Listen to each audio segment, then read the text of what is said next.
The park was quiet that afternoon, the kind of peaceful silence you rarely find in a busy city. Families sat on blankets, couples walked hand in hand, and a few kids kicked a football across the grass. Birds fluttered around the lake, the sun reflected off the water, and a light breeze moved through the trees like nature was humming softly. Steven Seagal stood near the edge of the lake, wearing a simple black jacket, faded jeans, and calm eyes that had seen more storms than sunshine. He wasn't there for attention. He wasn't there to impress anyone. He was simply feeding ducks with the same stillness that made people around him feel safe without knowing why. But then, the peace shattered. The ground rumbled with the thunder of roaring engines. A biker gang tore into the park like a storm of noise and smoke, their motorcycles rattling everything they passed. People flinched. Kids covered their ears. Even the birds scattered. At the front of the pack rode a massive, tattoo-covered biker with a thick beard and a leather vest.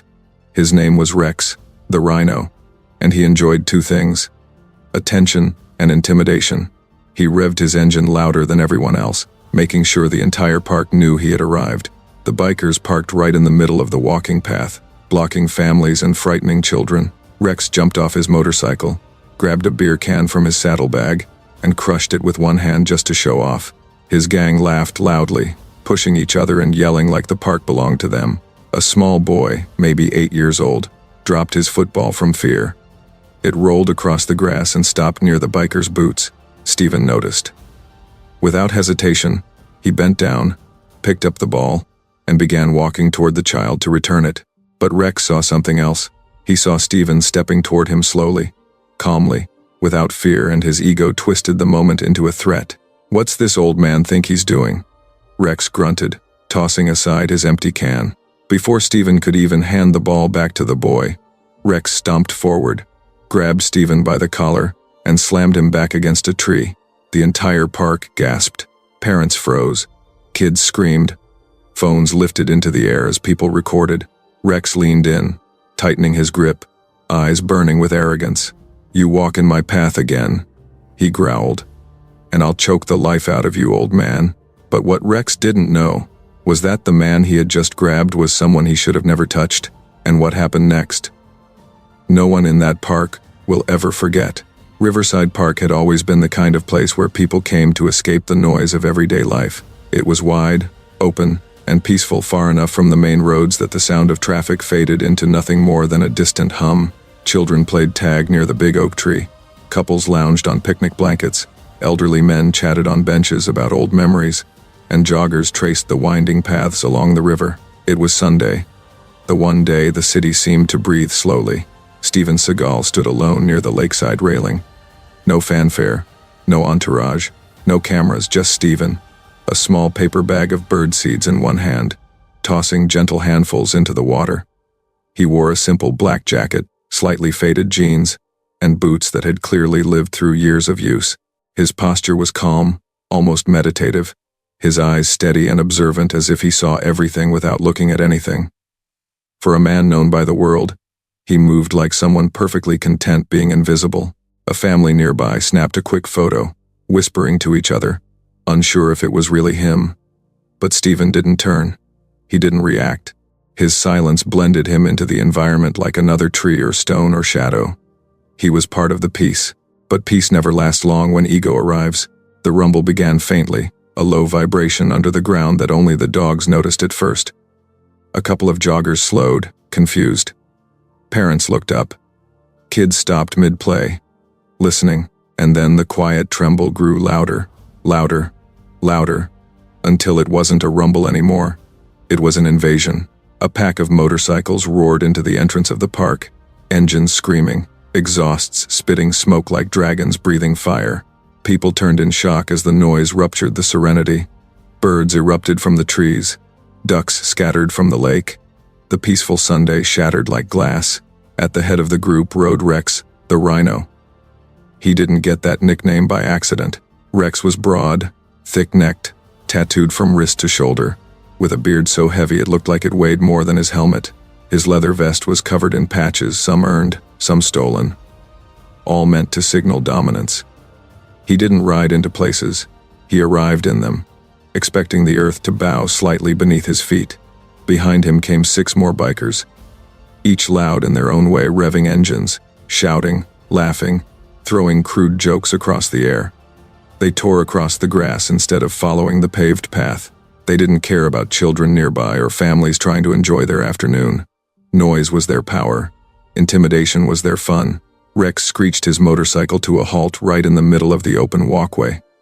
People stepped back immediately. Some parents lifted their kids into their arms. A few teenagers pulled out their phones, half to record, half to pretend they weren't intimidated. The bikers started acting as if the park was their territory. One tossed a full soda can onto the grass. Another revved his engine in front of a jogging woman just to startle her. A third kicked a trash bin over and laughed when papers scattered. Rex dismounted slowly, making sure everyone saw him. He grabbed a beer can from his saddlebag, cracked it open, and took a long drink. When he finished, he crushed the can with his hand, then tossed it onto a picnic table without a second glance. A little boy nearby, maybe 7 or 8 years old, watched them nervously. He held a bright red football, the kind with small white stitches, and tried to stay out of their way. But fear makes hands clumsy. When one of the bikers revved loudly, the boy flinched, and the football slipped from his grip. It bounced once, twice, then rolled straight toward Rex's heavy boots. The boy's eyes widened. He didn't dare go after it. Steven, who had been feeding the ducks, noticed instantly. Without rushing, without making noise, he bent down, picked up the football, brushed off the dirt, and started walking toward the boy to return it.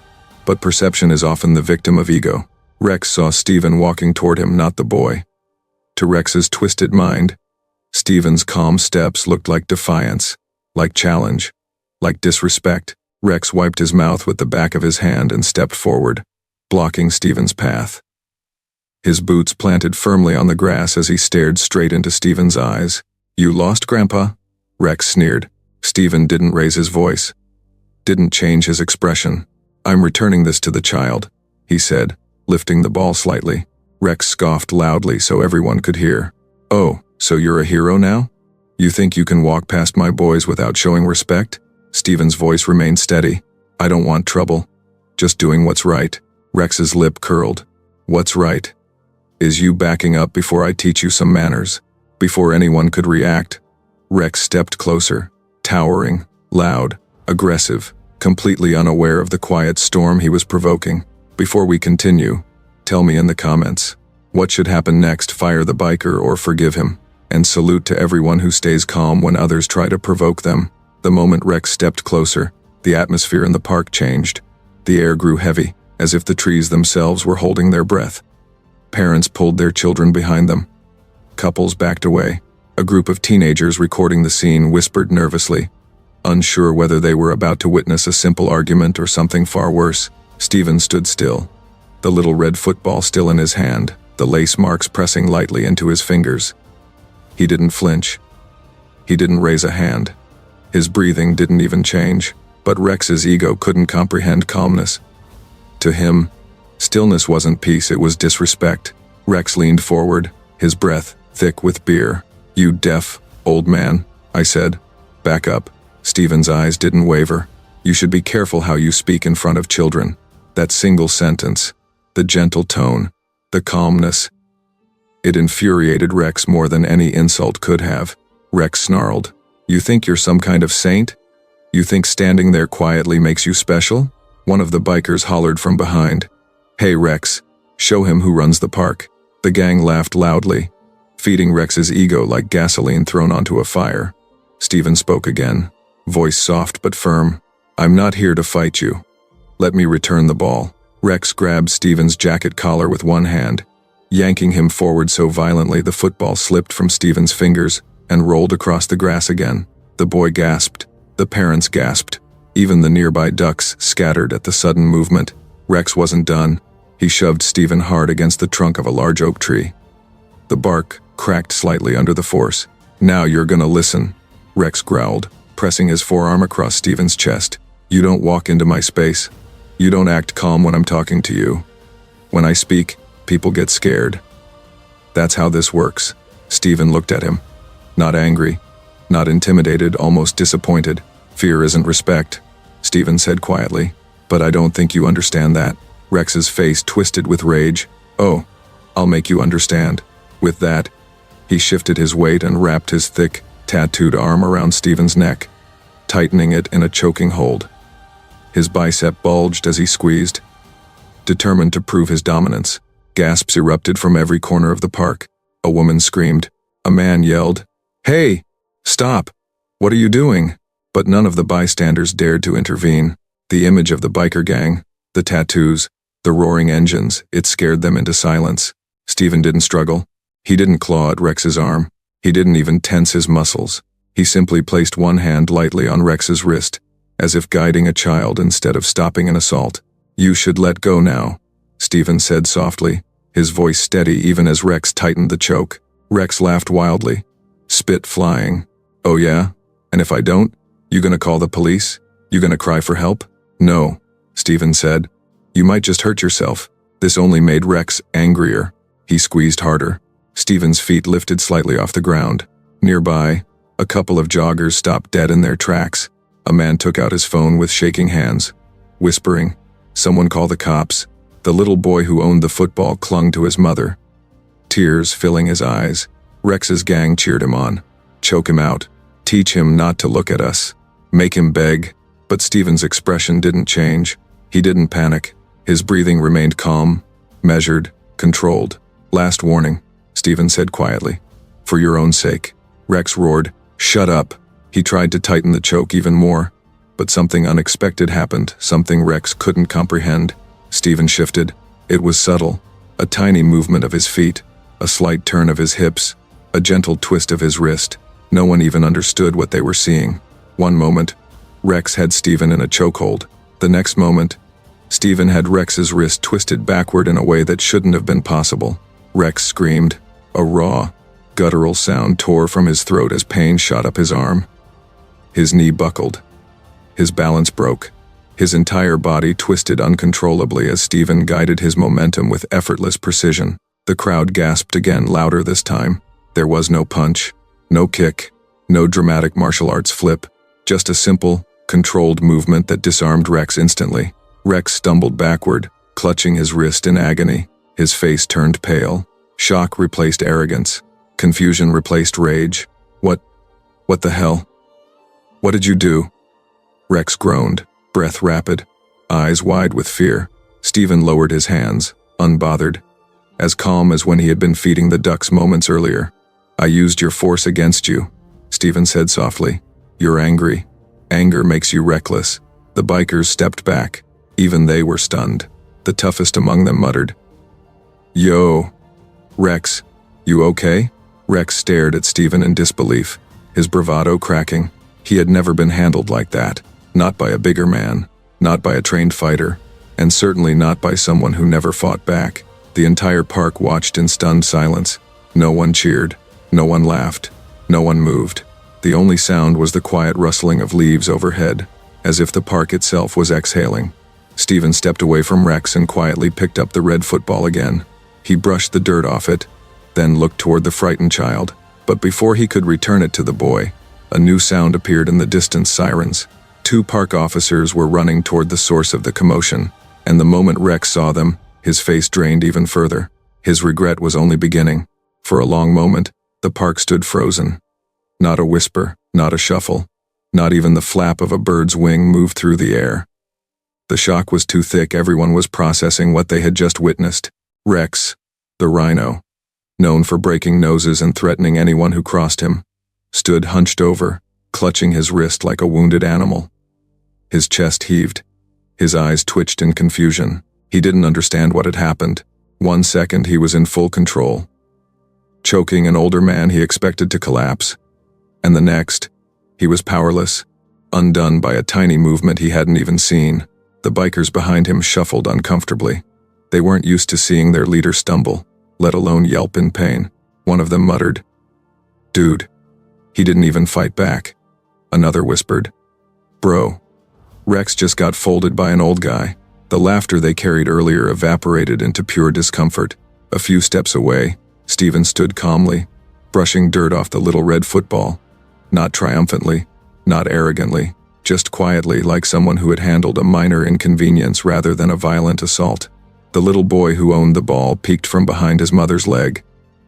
His wide, watery eyes locked onto Steven, silently asking, "Is it safe?" Steven offered him a small nod, and the boy's shoulders relaxed. Parents began whispering among themselves, "That man just saved himself without hurting him. Did you see how fast that was? He barely moved. Is he some kind of expert?" A jogger approached carefully, squinting at Steven. Wait. I know that face. Is that no way? That has to be him." A teenager zoomed in on his phone camera and almost dropped it. "Bro, guys, it's Steven Seagal. I'm not lying, it's him." Gasps rippled through the crowd. A couple of middle-aged men whispered like excited school kids. "He's a martial arts master. Dude, he trained special forces. I used to watch his movies every Friday night." Meanwhile, Rex heard the murmurs, heard the name, and his stomach plunged. Steven Seagal? No, it couldn't be. He had just grabbed a man whose wrists alone had ended fights on 6 continents. He had tried to choke someone who had disarmed armed attackers with a single step. He had laid hands on a man known for never escalating but always finishing. Rex swallowed hard. Sweat rolled down his temples, but embarrassment wasn't done with him. The rising wail of sirens grew louder. The 2 park officers, who had been called by panicked bystanders minutes earlier, were now sprinting toward the scene. Radios crackled at their hips, and their eyes darted around, assessing the situation. People pointed in unison. It was him. That guy grabbed him. He choked the older man. He attacked for no reason. The officers moved fast, instinctively stepping between Steven and Rex, putting themselves between the victim and the aggressor. "Sir, are you all right?" one officer asked Steven. Steven nodded gently. "I'm fine. Nobody's hurt." Rex's jaw tightened. Steven wasn't accusing him. He wasn't calling for revenge. He wasn't doing anything except telling the truth. But that truth cut deeper than any insult. The other officer turned to Rex. "Drop your hands where I can see them." Rex frowned. Hey, I didn't know who he was," he blurted out, voice cracking. The officer's eyes narrowed. "Doesn't matter. You grabbed him by the neck. Multiple witnesses saw you assault him. I thought he was messing with me. I didn't know." Rex insisted desperately. "Not knowing who he is doesn't give you the right to attack someone," the officer said firmly. The bikers stepped backward, distancing themselves from Rex to avoid getting pulled into the situation. Their earlier bravado had evaporated. They muttered things like, "Bro, you're on your own. We told you to chill." He messed up bad. Seeing his own gang back away hit Rex harder than Steven's wrist lock. Meanwhile, a small crowd surrounded Steven now, but respectfully, keeping distance. People didn't bombard him. They didn't shout. They didn't ask for photos. They just watched, awed. A woman approached him cautiously. "Sir, thank you for not letting that get out of control." Steven shook his head softly. "I didn't stop anything. He chose his actions. I just redirected them." The officer at Steven's side blinked. "I knew it," he said. "I've seen your tactical training videos online. The way you moved, only one man does it like that." Steven gave a small, humble nod. "Just trying to stay peaceful." Rex watched all this with his mouth half open. Peaceful, gentle, controlled. Everything Rex wasn't. Something in his chest tightened. Not pain, not fear, but shame. For the first time in a long time, shame. The officer turned back to him. "Sir, you're going to have to answer for what you did." Rex shook his head quickly. No, please. I didn't mean harm. I just thought." Steven's voice cut through gently. "You thought anger made you strong." Rex froze. The words hit him harder than the wrist lock. Steven stepped forward, not threateningly, but with the calm confidence of a man who didn't need to prove anything. "Strength isn't loud," Steven said. "It doesn't need a motorcycle or a crowd. It's quiet, controlled, respectful." Rex swallowed again, his throat tight. He had spent years roaring for attention, and now, in front of dozens of witnesses, an entire park of families, he realized he had misunderstood what power really was. He lowered his gaze. He didn't have words. He didn't have excuses. He only had regret, heavy, suffocating regret, and the consequences were only beginning. The entire park felt frozen. The bikers' men stood stiff, their tattoos looking smaller than before, their voices gone, their bravado evaporated. Families watched from behind benches, unsure whether to cheer or stay silent, and there, In the center of it all stood Steven Seagal, calm, unmoved, breathing slow and steady, as if nothing extraordinary had happened. Rex, the biker leader who had tried to choke him minutes earlier, lay kneeling on the dirt.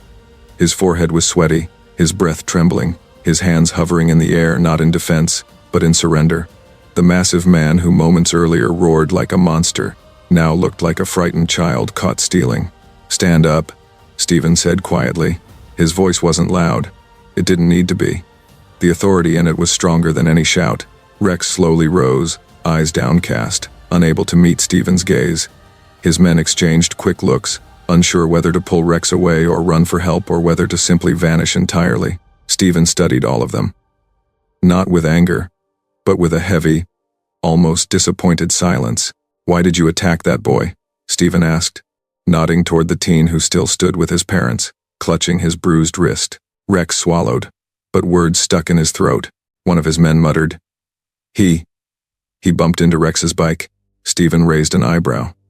"A child bumps into your bike, and your response is to choke him? This is what you call strength?"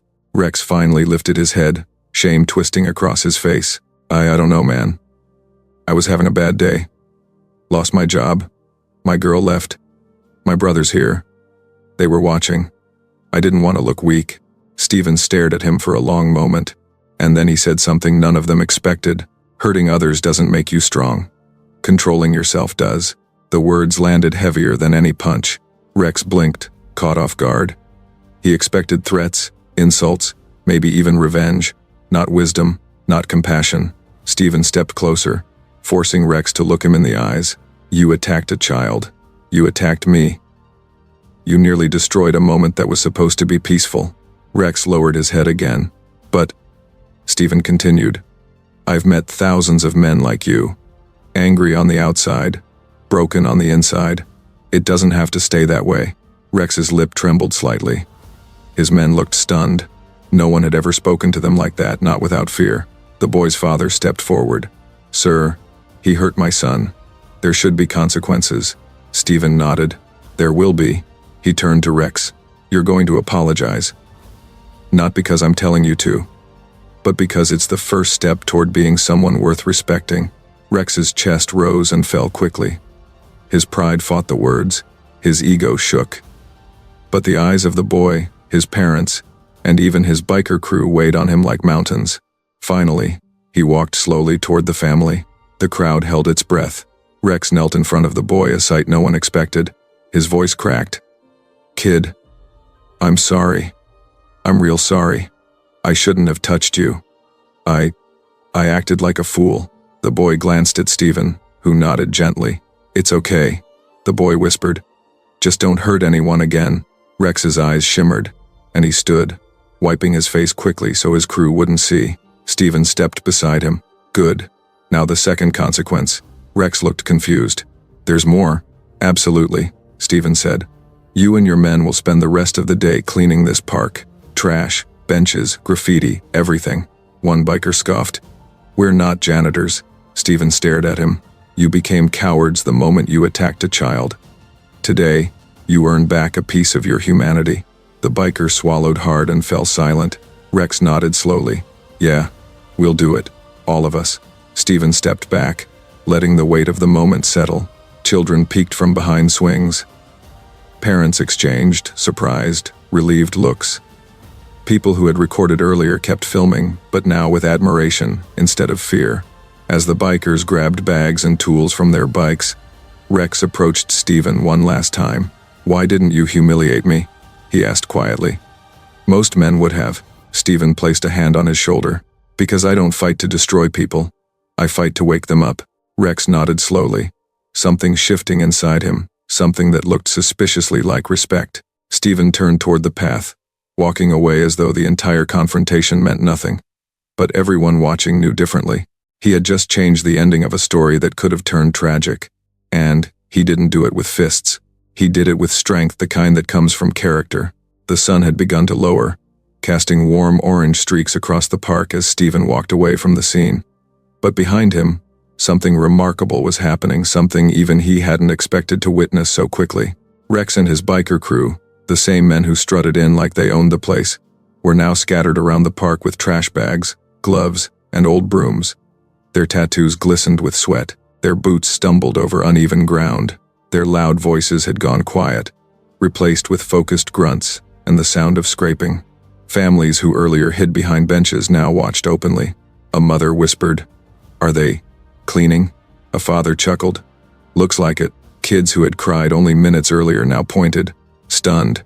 "Mom, that big guy is picking up bottles." Rex himself worked the hardest, wiping graffiti off a stone table with a soaked cloth. His hands shook, not with rage, but with something heavier. Responsibility. The boy he had grabbed earlier stood a few feet away with his parents. They didn't say anything, but the boy's gaze rested on Rex with a mix of confusion and cautious hope. Steven paused near the park exit, watching all of it silently. He didn't smile. He didn't interfere. This was their moment, not his. The old groundskeeper, a thin man with silver hair and a slow walk, approached Steven with a broom in one hand. "Sir, what you did today, I haven't seen in decades," he said softly. "Most people fight violence with more violence. You didn't." Steven nodded. "Anger doesn't cure anger." The man chuckled. "Wish the world understood that." Back near the benches, Rex's men kept glancing toward Steven, as if afraid he'd suddenly judge their work, but he didn't even look their way. That bothered them. They weren't used to someone who didn't need to prove himself. One biker finally spoke, wiping sweat from his forehead. "Hey Rex, why's he not watching us?" Rex paused, leaning on the trash picker. "Because he doesn't need to," another man frowned. "What's that mean?" Rex sighed deeply, dropping the last can into the bag. "It means some men test you with fists, others test you with your own conscience." His crew stared at him, confused but thoughtful. Something had cracked open inside Rex, a piece of truth he had buried for years. Meanwhile, Steven walked to a quiet part of the park where a small fountain stood. Children dipped their fingers in the water, watching the ripples. A woman approached him, pushing a stroller. "Sir, thank you," she said softly. "For what?" Steven asked. "For stopping a disaster without making another one." He simply nodded. Gratitude never sat heavily with him. Humility kept his shoulders grounded. A group of teenagers approached next, phones in hand. They weren't recording this time, they just wanted to shake his hand. "Sir, that was amazing. You saved that kid. You didn't even break a sweat." Steven raised a hand gently. "Listen, strength isn't for humiliating others. It's for protecting them." The boys looked at each other, impressed. Back near the center of the park, the bikers had finished almost half the cleanup. Sweat soaked their shirts. Dirt covered their knees. But something unexpected happened. They began talking differently. "Hey, hand me that bag, man. Yo. Careful with the glass. Hold up. Let me help with that." Their voices softened. Their movements steadied. They worked like men trying to repair something inside themselves. Rex walked over to the family he'd hurt. The boy stood with wide eyes, his parents still cautious. Rex spoke first. "I'm not asking you to forgive me again. Just wanted you to see I meant it." The father stared at him for a long moment. His jaw clenched, then relaxed. "You're doing the right thing," the father said finally. Rex nodded and returned to work. Steven took a slow breath as he watched the family walk away. Redemption was rare. Watching it begin was even rarer. The old groundskeeper tapped Steven's shoulder again. "You leaving already?" "Yes." "You won't stay to see the end?" Steven looked toward the bikers one last time. "It's not my story anymore." Before he could take another step, Rex jogged toward him, wiping his hands on his jeans, breath shaky. "Hey, Steven," he said quietly. "I know you owe me nothing, but I gotta ask." Steven turned. "What is it? How do you stay calm like that? When someone attacks you, insults you, disrespects you, how do you not explode?" Steven considered the question. The wind brushed through the trees, carrying the scent of cut grass and fresh dirt. He answered slowly, "Because I know who I am. When you know that, other people's actions can't shake you." Rex lowered his gaze, absorbing the words like a man discovering something he should have known years ago. "Thank you," he whispered. Steven rested a hand briefly on his shoulder. "Change starts today, not tomorrow." Rex nodded hard. "I won't forget this." Steven turned toward the path again. The sky was darker now, the park glowing with golden light. Behind him, The bikers kept cleaning not because they were forced, but because something in them had shifted. The world had not changed, but a few men in leather jackets had, and that was enough. The last light of the evening stretched long across the park as Steven finally walked down the winding path toward the exit. Behind him, the bikers were still working, their figures moving slowly but with purpose, men who came to the park as bullies, now humbled by a moment that would stay with them forever. Steven didn't look back. He didn't need to. What mattered had already taken root. As he reached the gate, an elderly woman with a cane stepped forward from a bench. Steven had noticed her earlier, quiet, observant, watching the entire confrontation with sharp, knowing eyes. "Son," she called softly. Steven paused. "You taught those boys more today than anyone else ever has." He bowed his head slightly. "They taught themselves. I just held up a mirror." The woman smiled, her wrinkles deepening.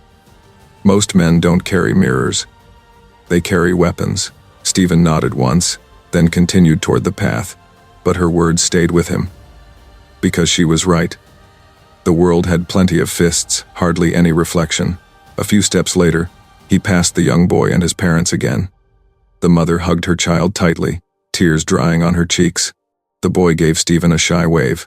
"Thank you, sir," he called. Steven raised a hand in return, his expression soft but unreadable. The father approached him quietly. "If you hadn't been here, I don't want to imagine what could have happened." Steven shrugged gently. "Bad things only win when good people stay silent." The man swallowed hard. "Well, today, you weren't silent." Steven's reply was simple. "Neither were you. You protected your family." The father blinked, surprised by the praise. Steven continued walking, leaving the family behind with a sense of peace they didn't have before. As he headed toward the parking lot, voices echoed behind him. Not tense voices, not angry voices. Conversations. Laughter. The kind that returns to a place once fear has left it. Rex's voice rose above the rest. "Yo, Luis, grab another bag, man. We're not done yet." One of the bikers groaned. "Bro, how much trash is in this park? Enough to remind us why we're doing it," Rex replied, but there was no bitterness in his tone. Only sincerity. Steven paused for a moment, listening. Sometimes healing wasn't loud, it was simple, honest, unexpected. He reached a quiet stretch near the lot, where the trees arched overhead like an old, natural cathedral. The world was calmer here, softer. He sat on a wooden bench, taking a slow breath. For the first time all day, he allowed himself a moment of stillness. A jogger passed by and recognized him. "Hey, great work back there." Steven nodded politely. Compliments never interested him. Purpose did.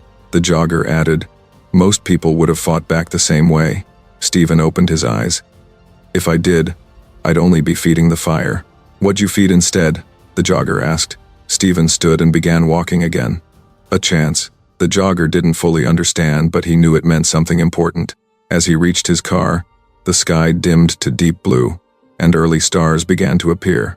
Steven unlocked the door but didn't get in immediately. He rested his hand on the roof, staring at the horizon as if searching for something far beyond the park. A soft breeze rustled the leaves behind him. He spoke quietly, almost to himself. "Respect isn't who you show it to. It's who you are when no one expects it." He let the words settle into the evening air. Behind him, the bikers were still working, still sweating, still changing. Families were beginning to return to the park walks now that the danger had passed. Children ran near the swings again. Life had resumed, but differently. Steven finally got into his car. Before closing the door, he took one last look at the park. At the laughter, the gratitude, the second chances. Then he spoke softly, but with conviction. Strength isn't about winning fights. It's about choosing not to start them. He closed the door. The engine hummed, and Steven drove off into the fading light, leaving behind a story that every witness would remember, not because of the punches thrown, but because of the lesson learned. And that lesson was simple. True strength is calm, true respect is universal, and true power is the ability to change hearts without ever raising your voice. If you believe humility is real strength, type respect in the comments, and tell me where you're watching from. I want to thank every kind soul personally.